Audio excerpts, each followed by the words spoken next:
Há adegas que não se fundam, que continuam. E há famílias que não contam o tempo em anos, mas em vindimas.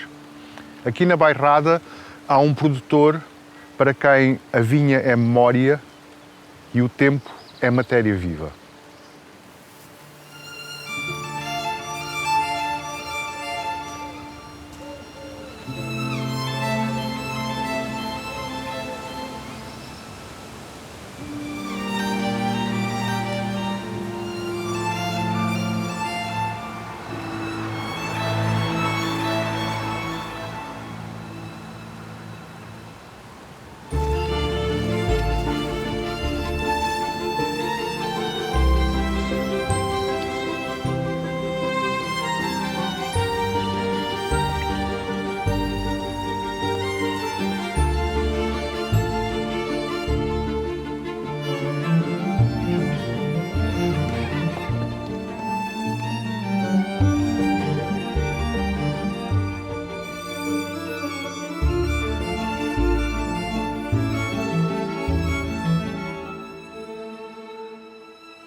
Eu sou do argilocalcário e ele é das areias. É do argilocalcário porque estamos em Oz do Bairro, não é? O bairro é o barro, não é? É. E o Luís é das areias. Pois. E qual é que é a melhor terra? É o argilocalcário ou são as areias? Para amanhar é melhor as areias, mas para cultivar aqui é mais complicado. Mas dá vinhos melhores, eu acho. Dá vinhos melhores, não é? Acho que sim. E a Rosa sabe disso porque tomou conta das vossas vinhas aqui em Oz do Bairro durante muitos anos. Pois foi. E as vinhas que vocês têm, o casal Pato, o Luís e a Rosa, aqui em Oz do Bairro, são quais? Pã, e o Formal e a Barrosa. E a vinha das Baladas. Mas havia duas dessas vinhas que já eram da sua família que também produzia vinho. Pois era. A vinha Pã e a vinha Barrosa. Que foi o meu pai que comprou até. Sim. E a Rosa lembra-se quando era pequena ainda da produção de vinho e dessas vinhas? Sim, tenho uma ideia. Eu, pronto, estive sempre ligada porque a minha mãe era sozinha e eu, tanto, acompanhava-me. E quando o Luís começou a produzir vinho sozinho ou para vocês, para o casal, foi uma decisão só dele ou a Rosa também teve a sua palavra a dizer? Pronto, ele era a grande paixão dele e eu era filha única e ele também. Portanto, era o sonho dele e meu também. E percebeu desde o início que o Luís ia ser um produtor de vinho diferente ou achava que ele ia ser assim certinho? Não sei, ele foi dos primeiros produtores engarrafadores cá em Portugal. E sempre teve uma paixão enorme, mas nunca pensei que ele conseguisse chegar ao ponto em ser tão conhecido como é. Eu já percebi que o Luís está preocupado com a sucessão imediata, com a próxima coisa, mas isso é se calhar porque vocês também querem agora começar a pensar em descansar, ou acha que o Luís vai continuar sempre a fazer as coisas? Ele enquanto for vivo, eu acho que só se deixar eu, por minha vontade, eu abrandava um bocado, mas ele, enquanto puder, ele não vai deixar, porque senão ele se acaba com isso, morre. Rosa Maria, se eu quiser encontrar o Luís, onde é que tenho que o procurar? Tenho que o procurar na adega. O Luís está sempre na adega? Sempre na adega. Então, vou procurar o Luís. Foi um gosto conhecê-la e até breve. Obrigada, igualmente. Adeus. Adeus.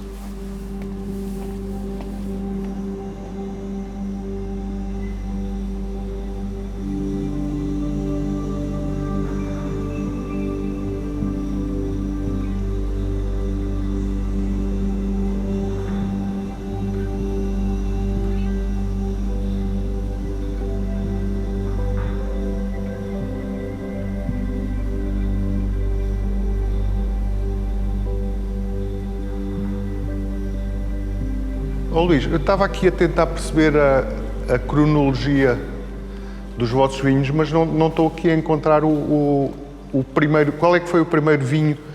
Não, o primeiro que vocês vinho fizeram? foi um vinho feito pelo meu pai, em 1977, que foi o primeiro bairrada de produtor engarrafador. Baga, claro, porque Baga, não havia sim, outra casta. Esse É aí. este. Isso é 77. 77, quase 50 anos. Quase 50 anos. Até então, os vinhos que eram engarrafados aqui não eram engarrafados com barra. Não eram engarrafados com bairrada, porque a bairrada só existiu a partir de 79. Portanto, isto é a garrafa seminal da baga da bairrada, digamos. Exatamente, exatamente. E tu tens memória ainda desse vinho? Sim, eu lembro do vinho estar num grande tonel de 5 mil litros de castanho, que era o tradicional na região, não era carvalho. Claro. E o teu primeiro vinho, qual é que foi? O meu primeiro vinho é 3 anos depois. Sim. É um 80, era das vinhas da minha sogra. Está aí? É este. Esse. Não tenho muitas garrafas, bem sei, mas é um vinho histórico. É um vinho que me tornou produtor. Sabes porquê? Levei este vinho a Londres, a primeira prova da bairrada fora de Portugal. Acharam que era o melhor vinho da prova. Um vinho que eu tinha tirado da cuba, posto na garrafa, levado para lá, nada preparado. E foi este vinho que me deu ânimo para eu me tornar produtor. Então... Porque pensei, afinal, eu faço um vinho bom. E, portanto, isto, então, é a gênese desta coisa toda que nós temos aqui. Exatamente, exatamente. E houve uma outra coisa que eu aprendi com este vinho. É que os jornalistas, quando chegavam lá à mesa, diziam, este vinho passou por Madeira. Não, nem a viu. Está numa cuba de cimento há 4 anos. Então, isso foi aí que tu começaste também a pensar nas virtudes da baga, digamos, não? Nas virtudes da baga e nas virtudes do solo geocalcário, que é o que dá esse tostadinho que parece que é de madeira, mas não é madeira. Fantástico. Porque tu foste a primeira pessoa a apostar na baga e a... É a minha tradição. A tradição que eu herdei foi a baga, não foi o Cabernet. Então, comecei a pensar, porquê é que a baga só produz 2 grandes vinhos em cada 10 anos? Curiosamente, coincidentes com o ano 0 e o ano 5. Porque nesses anos não há chuva na vindima.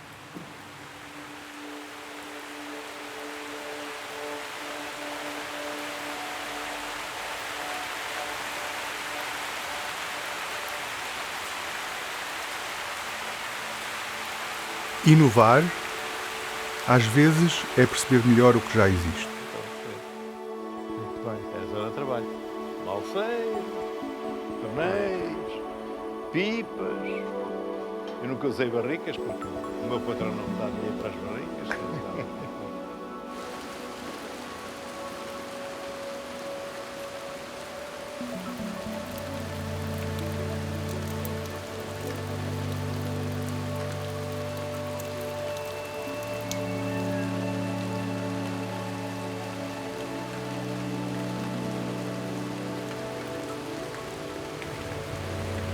Aqui, nada começa do zero. Tudo continua.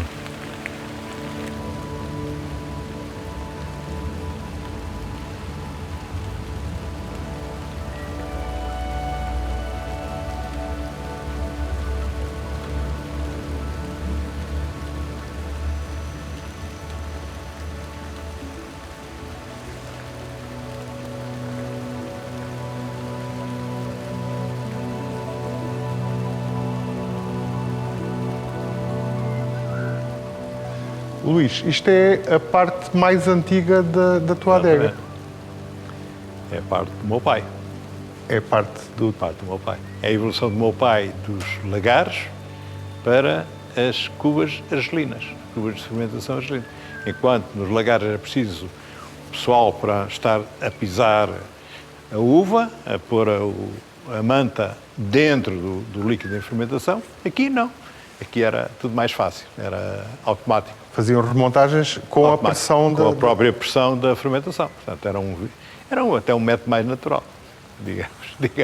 E depois entras tu em cena tomas conta da adega do teu pai e o que é que muda?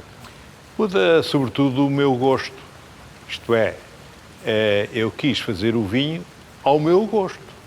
Enquanto o meu pai era um agricultor que confiava no adegueiro, que escolhia os vinhos para engarrafar, e com a ajuda do enólogo consultor, eu às vezes gostava, outras vezes gostava menos, e quis fazer o vinho ao meu gosto.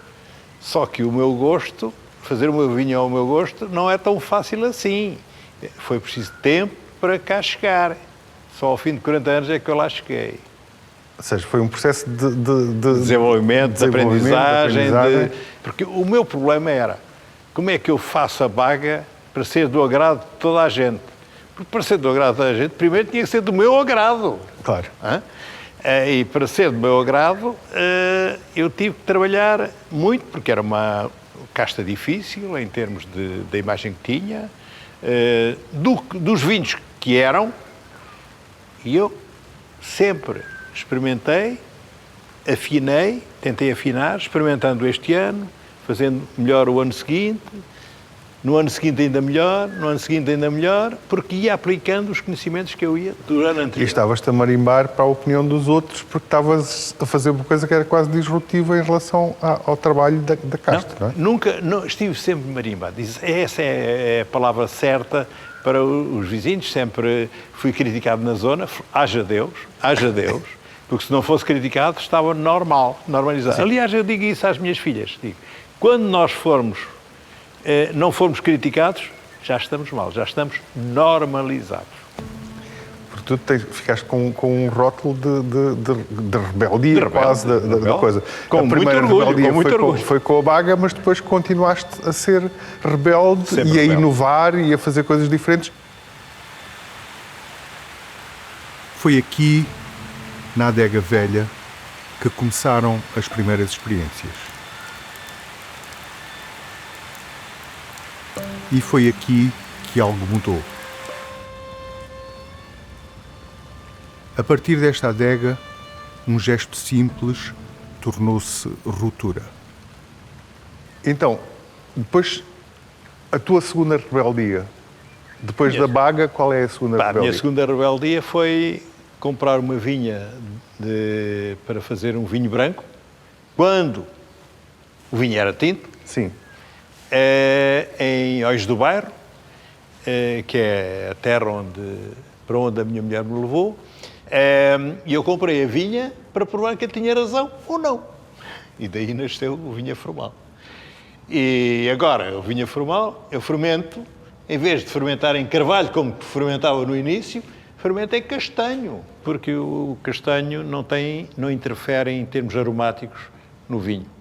Portanto, e o vinho, podes ter um vinho de uma vinha em que muda a casta e tu vês a grande diferença de uma casta para a outra, porque não há perfume fornecido pelo carvalho que altere o caráter da casta. Não, é neutro.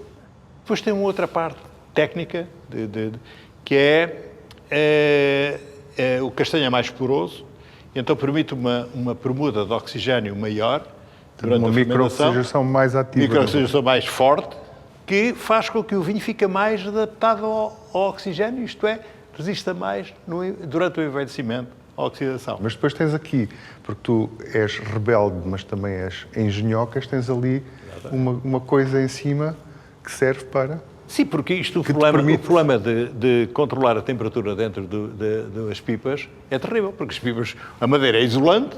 Imagina, se puseres numa câmara frigorífica... Não acontece nada. Aqui ponho um tubinho de permutador, lá dentro tenho um sensor, tenho ali o sistema automático, ponho aquilo a 18 graus, e ele varia 18, 20, 18, 20, 18, 20, 18, 20, e fermento fica, mesmo com a oxidação que o castanho permite, mas também com a temperatura mais baixa, fica sempre o frutadinho.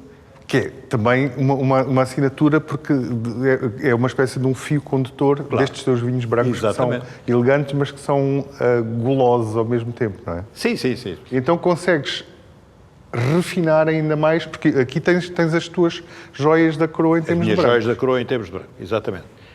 E, portanto, com Temos o cercilinho, que é agora a grande joia da coroa, enquanto não houver outra, não é? Vai haver outra um dia, vai haver outra um dia. Já tens mais uma coisa na mão. Já tenho uma completamente diferente do cercilinho. Vamos voltar à origem. Vai ser um vinha formal imperial. Vinha formal imperial. Imperial. Vamos ver se ele é imperial ou não, não é? Mas como é que dás caráter imperial ou podes revelar? Escolhemos lá uma parte do formal que produz menos, para ele ficar mais concentrado, para mostrar que a bairrada tem um solo que dá um caráter que os outros pagam por vinhos muito bons, mas muito caros, e a bairrada também lá. Pode lá chegar um dia, não na minha geração, mas um dia, provavelmente na geração futura. Mas a bairrada é a tua Borgonha, é a tua Champagne, é o teu terroir. É aquilo que eu gosto. É aquilo que tu É aquilo que eu gosto. É aquilo que eu gosto. Que é muito importante, não é? Nós primeiro temos que conhecer aquilo que existe no mundo para saber aquilo que temos em casa.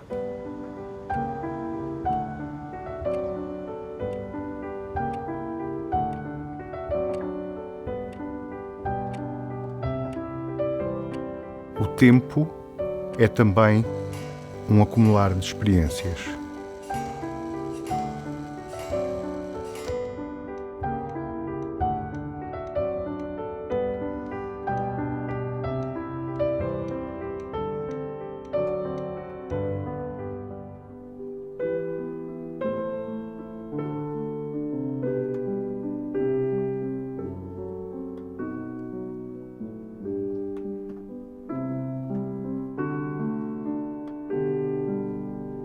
E Luís, és rebelde com os teus netos também?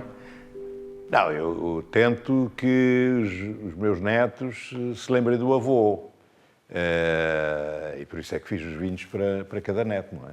A cada um? Quando cada um nasceu, fiz um vinho com técnicas fora da caixa,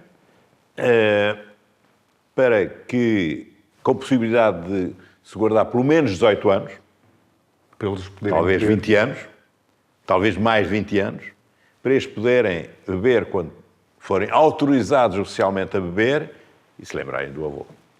Muito bem, então, todos vinhos fora da caixa e todos, cada um deles com uma característica especial. Bem diferente, exatamente. O primeiro foi feito para o Francisco, é o 2009. É um vinho de sobremesa. Era o abafado molecular, porque era na época da cozinha molecular. É preciso ver que isto... Então fizeste um vinho fortificado, um abafado. Fiz um vinho de sobremesa de colheita antecipada. Habitualmente são de colheita tardia. Há quem diga que é um ice wine homemade, não, mas também, pronto. Mas o conceito de colheita antecipada já é por si inovador e engraçado. E depois, outro o irmão do Francisco, que é o Fernão. O Fernão. O Fernão. Fernão. O meu nome de família também é Pires, pela minha avó paterna. Eu lembrei-me de fazer uma brincadeira, não é? Para o neto Fernão, do avô Pires, fiz um vinho de Fernão Pires. Fernão Pires. Mas Fernão Pires, mesmo com a casta Fernão Pires. Mesmo com a casta Fernão Pires, que aqui se chama Maria Gomes, não é? Mas o vinho é tinto. Mas o vinho é tinto. Pois aí é que é piada, não é? Por isso é que é um vinho fora da caixa. Então depois sim, uma neta. Depois veio uma neta, que é a Madalena, que fez agora 10 anos. Laranja da Madalena. E fiz um vinho laranja, que é exatamente o oposto desse, do Fernão. Que é um Blanc de Noir. É um Blanc de Noir da Baga, claro. E depois... Depois, mais tarde, o seguinte foi um neto. Esse é o... Pan do João, também com um patinho. É um vinho da Vinha Pan. Vinha Pan. Portanto, o Pan do João. É o irmão gêmeo do espumante Vinha Pan 17. Porque o João nasceu em 17. Portanto, é um early harvest. Early harvest de certo wine. É chique. Muito chique. Muito chique. E depois tens... Depois, a seguir, veio uma outra neta, a Rita, que estamos na onda dos vinhos naturais. Eu tentei fazer o mais natural que eu conseguia fazer. Portanto, tu fazes vinhos divertidos para divertir os teus netos, quase. E para me divertir a mim próprio. E tu divertes-te imenso a fazer isto, porque E são o exercícios último é a coisa. Júlia, foi a Júlia, que nasceu em 21, e que eu usei a casta que agora tendo a promover melhor, que é o cercelinho, porque eu sou o maior produtor do mundo de cercelinho, neste momento. És o maior produtor do mundo de Sei isto na cercelinho. Bairrada, pá.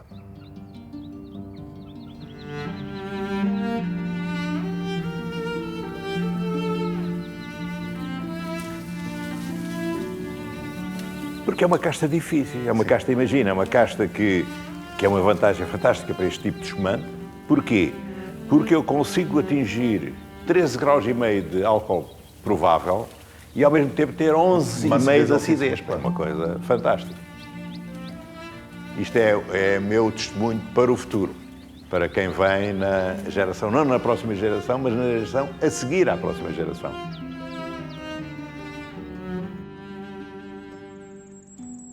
Então, como é que está a tua baga em pé franco?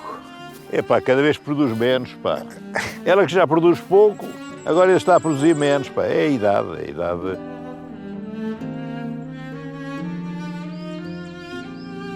O vinho começa muito antes do copo. A baga começa aqui. Antes do fruto. Antes do vinho. Em pé franco. Como antigamente. A ideia era ter baga em pé franco, em solo arenoso, tradicional, Claro.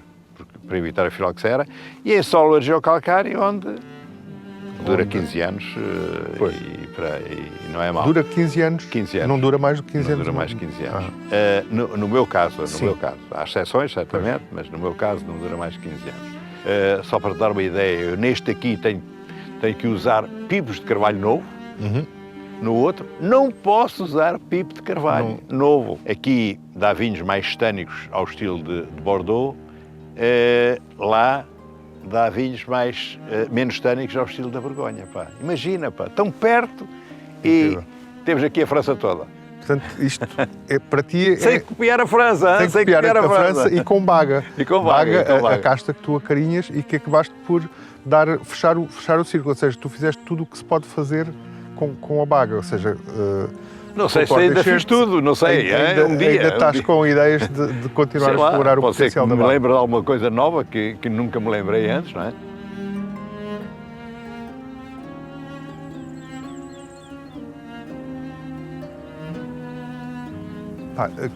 Esta vinha é realmente especial, imagino, para ti. Não, isto é o meu bebé, não é? É a minha vinha icónica, Claro. não é?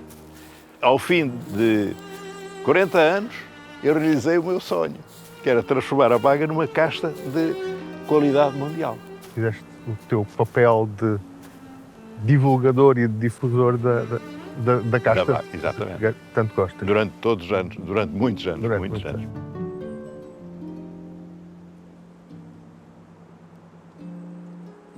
O vinho começa na terra, mas não termina no copo. Fica nas mãos de quem o faz, nas adegas que o guardam e no tempo, onde tudo ganha sentido.